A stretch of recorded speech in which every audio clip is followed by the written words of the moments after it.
नमस्कार दोस्तों, आपका हार्दिक स्वागत है हमारे YouTube channel world epic fact में। आपके प्रयास आपको दो चीजों के बीच लेकर जाते हैं, सफलता या असफलता। अगर आप सफल हुए तो लोग आपको फॉलो करने लगेंगे, असफल हुए तो आप फिर सीखेंगे। कोई आदमी कितनी बार असफल हो सकता है? 10 बार, 15 बार या 50 बार, और फिर शायद इन प्रयासों के बाद वो अपनी कोशिश छोड़ देता है। मगर इस जनाब ने तो 1008 बार असफलता होने के बाद भी अपनी कोशिश जारी रखी और आखिरकार मंजिल को पाकर ही छोड़ा।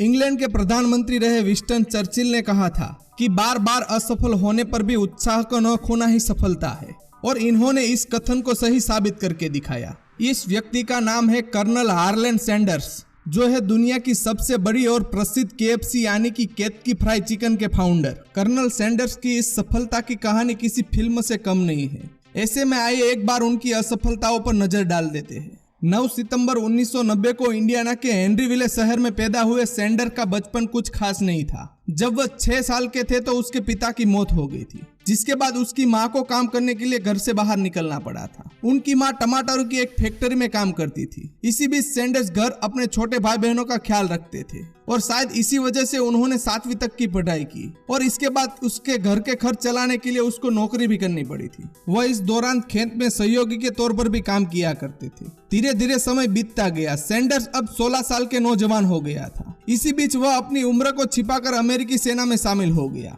लेकिन 1 साल बाद ही उसे सेना से निकाल दिया गया। इसके बाद उन्होंने रेलवे में मजदूरी भी की, लेकिन यहाँ भी वह ज्यादा समय तक नहीं टिक पाए, और साथी वर्करों के साथ झगड़े के चलते उन्हें निकाल दिया गया। इसके बाद हताश सैंडर्स अपनी मां के पास जाकर रहने लगे। यहाँ उन्होंने एक इंश्योरेंस एजेंट के तौर पर काम शुरू किया, लेकिन यहाँ भी आदेशों की अवगणना के चलते उन्हें नौकरी से हाथ धोना पड़ा। सैंडर्स बार बार मिल रही असफलताओं से हताश जरूर थे, लेकिन उन्होंने हार नहीं मानी। उन्होंने साल 1920 में नाव बनाने की एक कंपनी खोली। कुछ समय बाद उन्होंने उसकी जगह लैंप बनाने का काम शुरू करने का विचार बनाया। सैंडर्स फिलहाल इस बारे में सोच ही रहे थे कि एक अन्य कंपनी ने काफी बेहतर लैंप को बाजार में उतार दिया, और बेचारे सैंडर्स इस काम को फिर से शुरू नहीं कर पाए। साल दर साल समय बीतता गया, लेकिन सैंडर्स की गाड़ी पटरी पर नहीं आ पाई। 40 साल की उम्र में सैंडर्स ने फैसला किया कि वह चिकन के पकवान को बेचने का काम करेंगे। अपने चिकन का स्वाद लोगों तक पहुंचाने के लिए सैंडर्स ने सड़क से गुजरने वाले लोगों को मुफ्त में बांटा।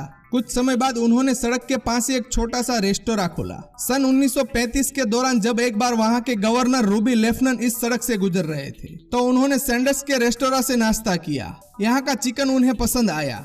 हालांकि लोग उन्हें अब जानने लगे थे, और रेस्टोरेंट भी थोड़ा बहुत मशहूर होने लगा था, लेकिन ये ज्यादा समय तक चल नहीं सका।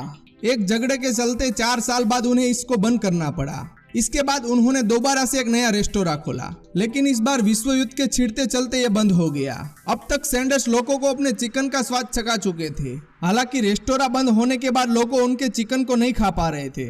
ऐसे में उन्होंने सोचा कि क्यों न अपने रेस्टोरेंट के आगे शाखाएं खोली जाए। इसलिए उन्होंने फैसला किया कि वह एक रेस्टोरेंट में जाकर उन्हें अपनी रेसिपी देंगे और उनसे मुनाफे में हिस्सेदारी खरीद लेंगे। ये इतना आसान भी नहीं था। काफी समय तक सैंडर्स को इसमें असफलता मिली। वह जिस रेस्टोरेंट में अपनी रेसिपी लेकर जाते थे, उसे वहां रिजेक्ट कर देते थे। इस प्रकार उनकी रेसिपी करीब 1009 बार रिजेक्ट हुई। लेकिन सैंडर्स का हौसला कहां टूटने वाला था। लगातार कोशिश करते हुए आखिरकार वह समय आ ही गया जब उनकी कोशिश सफल हुई। कुछ ही समय में उनकी केंटकी फ्राइड चिकन की रेसिपी इतनी लोकप्रिय हो गई कि अब KFC की शाखा सिर्फ शहर नहीं बल्कि दुनिया के अलग अलग देशों तक पहुंच चुकी थी।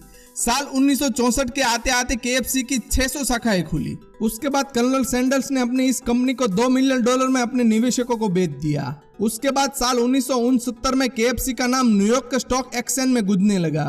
समय के साथ साथ KFC का रुतबा बढ़ा और उनकी शाखाओं की संख्या में 600 से लेकर 3500 तक पहुंच गई।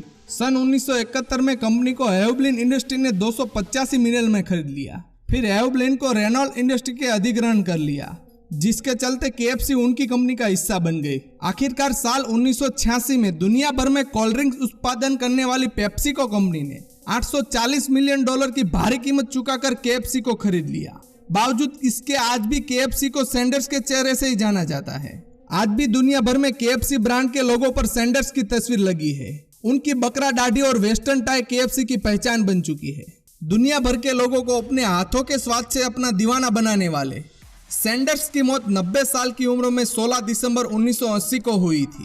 बावजूद इसके अपनी लाजवाब चिकन रेसिपी के चलते वह दुनिया भर में लोगों की यादों में जिंदा है। दुनिया भर में एक अनुमान के मुताबिक सन 2020 में KFC की लगभग 24,000 शाखाएं थी। अब अगर आप बार बार न मिलने वाली असफलताओं से परेशान हैं, तो एक बार कर्नल सैंडर्स की इस कहानी को जरूर याद रखें।